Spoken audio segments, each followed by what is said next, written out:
This is Earth Justice by Luke, Justin, Roxanne, and Kate. Earth Justice, working in the courts to promote a thriving natural environment, healthy communities, and a clean energy future. Earth Justice, because the Earth needs a good lawyer. Okay, rolling. Now, state your name, hometown, and your major. My name is Jordan Figueroa. I am from Chicago, and I'm a double major in theater studies and journalism. Thank you for joining us. What is your definition of pollution? Pollution, that's when people take things that don't biodegrade easily, and they leave them outside, and it just clogs everything up. Or it's the destruction of the ozone layer, increases global warming, all that stuff. So is pollution only caused by humans? I would think so. I mean, animals have been around for however long, and none of them had to deal with global warming until we decided, oh look, cars are a good idea. No, nothing happened before that. Right. Is climate change occurring? Climate change? Yeah, totally. I mean, today it's October 21st, 2015, and it was 80 degrees today. What? I was going to say, I wasn't put on shorts. Should we try to prevent climate change or adapt to climate change? That's a good question. Yeah. Well, I think first of all, we should stop damaging the planet, and stop making it worse. But we're going to have to adapt. We're going to have to adapt to climate change. Do you personally go out of the way to recycle and keep your environment a green environment? If I see something on the ground, I might pick it up and be like, oh, maybe we should recycle this. But that just depends on if it's close enough to a recycling bin. So that's just outright laziness. How can we reduce air pollution? Stop driving cars or drive electric cars, and plant more trees too.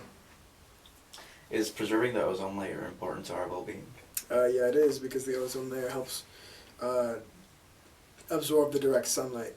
So if there's no ozone layer, the sun's just going to roast us, and that's not going to be good for anything.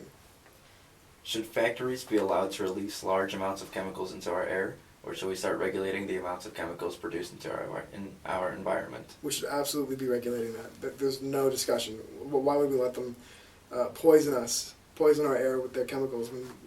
It doesn't make any sense. That shouldn't even be a question. Then I'll take that question out. That's ridiculous. Do your personal consumption habits destroy the habitats of other species? Personal consumption habits? Yeah. Like how many trees I use? No. Let's say, let's skip that. Until I find a better reasoning for that. Do you think that developers should be permitted to build big hotels in environmental areas? More wildlife areas? Oh, no. No. Keep big hotels in the cities where they belong. To avoid further air pollution, should cars be banned from the city, town, or village centers? I would disagree with that, because towns and cities are big metropolitan areas where people need to get places. But, I mean, if there was a way we could, decrease the amount of pollution they output, that'd be nice. Are you for or against nuclear power? Nuclear power. That could... I don't see why we have to mess around with nuclear physics when we can just use what nature's given us, like solar power and wind power. Because, I mean, we all saw what happened to Japan when their nuclear reactor died, and they still have radiation. I mean, even before that, from the atomic bombs, Japan's covered in radiation. I don't want to get covered in radiation. Yeah, no one wants to get covered in radiation. What do you think is the best form of alternative energy? Hydroelectric is pretty useful, because our planet is mostly water. Solar and wind, even though wind isn't that strong, but it's still better than nothing. How do people damage the environment today? Littering. Fracking is another example of damaging the environment. Deforestation is another one. Do you think fracking should be limited? Yeah. We should try to contain fracking, because why would we go further into the Earth's surface to get, like heat? from the The earth. other natural sources of gas and stuff like Yeah, that. when we can just use other alternative resources. Do you think we can save our planet now, or is it too late? We can. I think we can. It's not going to be easy. And it's not going to happen overnight, but we definitely can reverse or stop and then hopefully reverse what we've done to it. Name one bad thing that happens to animals because of pollution. Extinction. When chemicals get released in the air and when people use pesticides, certain breeds like certain eagles and other things like that, they end up dying. Also, fish, when people throw things into the ocean and other sea creatures like that, it all affects them. And to take a stand for, if you could take a stand for the environment, could you live without electricity for a day? For a day? Yeah. I would say For a why not. week? For a week? It's doable, but For I a wouldn't want month? to. I would not want to live without electricity for a month. But electricity isn't bad for the environment. So you don't care for the environment, is what I'm hearing. I can go for a week without electricity, but sometimes I gotta just charge my iPhone so I can feel text people. I get that. I feel you there. You see a stranger throwing plastic into a lake. What do? Generally, I'd mind my own business. Just be like, hey, like, I don't care. So you don't care about the environment. I don't care about that guy. Your friends and you and having your picnic, and they want to leave the trash. What do? Hey, bitch, pick up your garbage. That's what I'd say. Is there anything else that we can do to preserve our planet? How can we preserve our planet? Replant trees. Let's see. Cut down on pollution. Stop using fossil fuels because they run out, and switch to safer and less harmful things, less harmful alternatives for energy. Perfect. Thank you for your time. There are approximately 1 million different species on Earth, and the extinction rate is 0.01%, which means that at least 10,000 go extinct every year. And it is happening 1,000 times faster because of humans. This is from National Geographic 2014 magazine. The goals and mission statements of the organization. We wield the power of law and the strength of partnership to protect people's health, to preserve magnificent places and wildlife, to advance clean energy, and to combat climate change. We are here because the Earth needs a good lawyer. Earth Justice Team. A little bit of background on Earth Justice. Earth Justice started in 1965 when the Sierra Club launched their campaign to protect the Mineral King Mountain. This was part of the Sierra Nevada mountains in California. The case originally started to protect the slopes from a forming ski resort created by Walt Disney. This eventually climbed up to the U.S. Supreme Court and became much more than that. They decided to take it to completely protect all the slopes in this area from any further urbanization. Since then, they have filed thousands of lawsuits to protect the environment. And because of this, they have now changed their name in 1997 to Earth Justice. They have chosen this name because they use the law to support their findings and ideals. They ended up creating an international program to address human rights, trade, and environmental issues.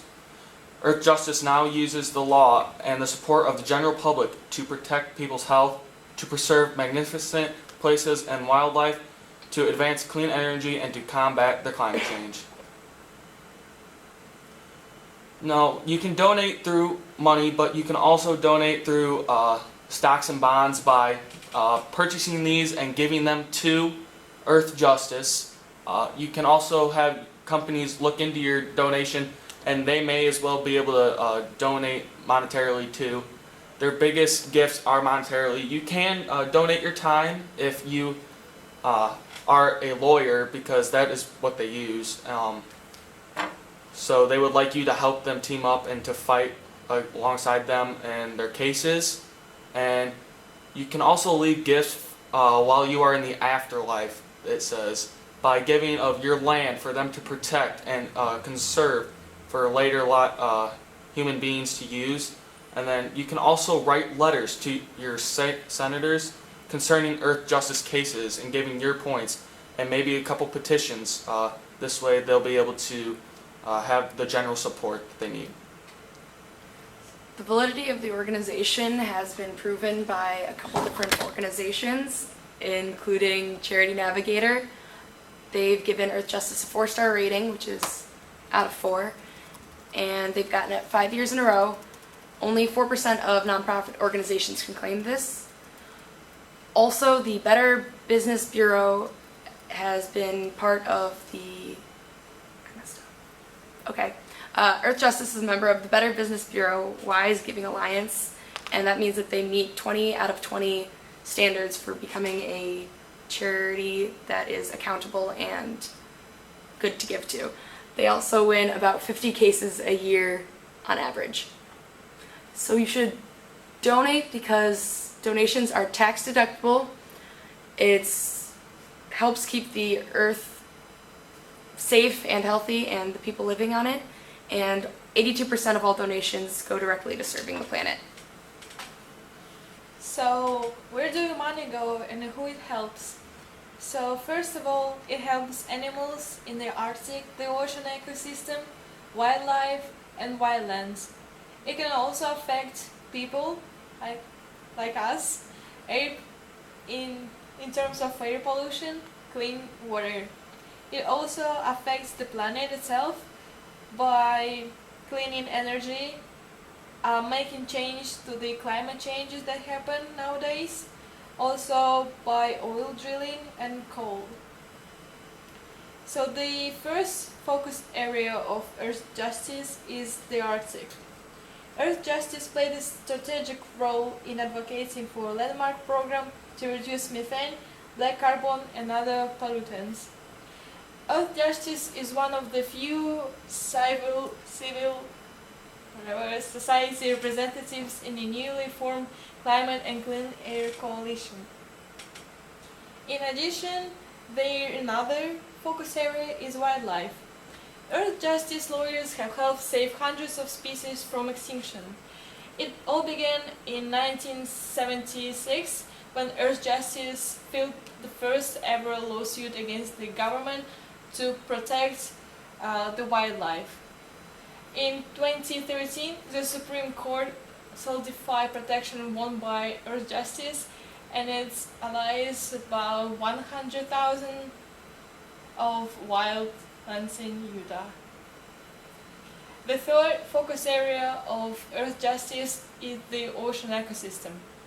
After Earth Justice spent years working alongside East Coast fishermen and built a groundswell of public support, in 2012 the Atlantic States Marine Fisheries Commission finally imposed the first ever coast-wide cap on the catch of menhaden, one of the most important fish in the sea. Another focus area of Earth Justice is clean air. After more than a decade of Earth Justice litigation, the EPA finally issued new standards to control mercury and other dangerous air pollutants emitted by coal-fired power plants, saving thousands of lives and preventing thousands of heart attacks and asthma attacks every year. Another focus area is clean water. This is probably one of the most important ones. After Earth Justice helped generate more than 1,000 comments demanding clean water, in 2013 the EPA proposed a series of options for cleaning up the billions of pounds of arsenic, lead, mercury and other toxic pollutants that power plants dump into our waters. Another one is climate change. In 2014, years of Earth Justice litigation alongside partner groups paid off, securing a landmark Supreme Court ruling that upholds the EPA's authority to limit carbon pollution. And the last one is the clean energy.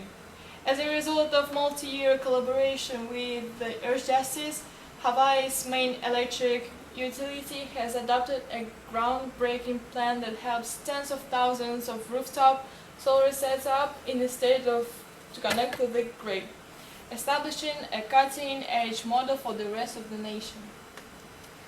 So, one of the cases that Earth Justice has had in the last year includes a case on pesticides.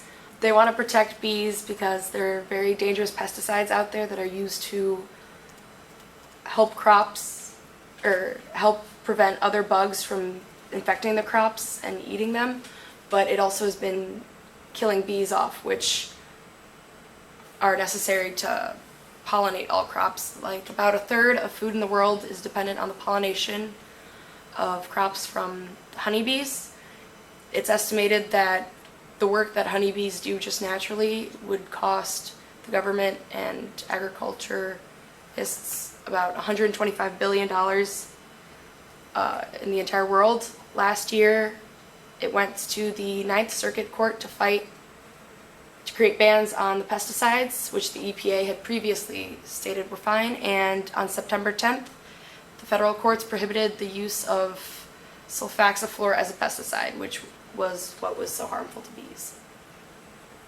A second case that they have recently won was protection of the otters. A little background on this case, the Fish and Wildlife Service created a no otter zone. This zone was always shrinking, but it gave commercial fishermen protection from catching these endangered animals off the coast of California. If they were accidentally caught in their fishing nets and killed, then it would be no harm to the fishing companies. But after a while, the Fish and Wildlife Service created this zone so that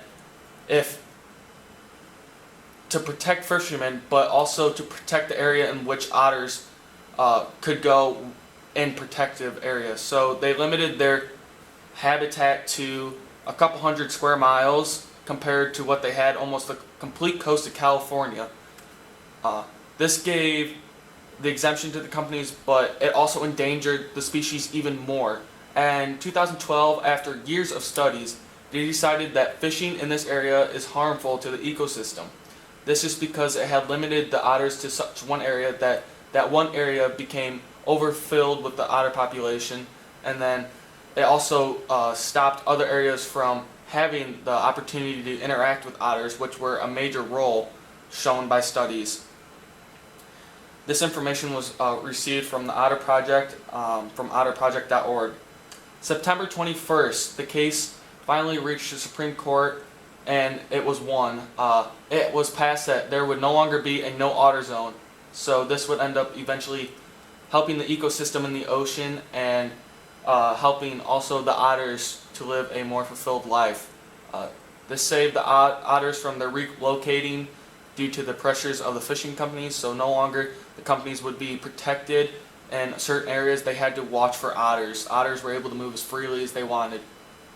If they were to move, studies showed that devastation would have come even worse to the coast if they were not, if this no otter zone had continued.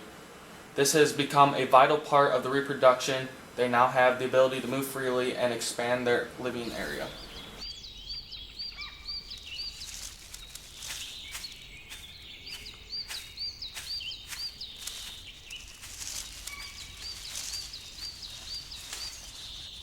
We all have a fundamental right to a healthy environment.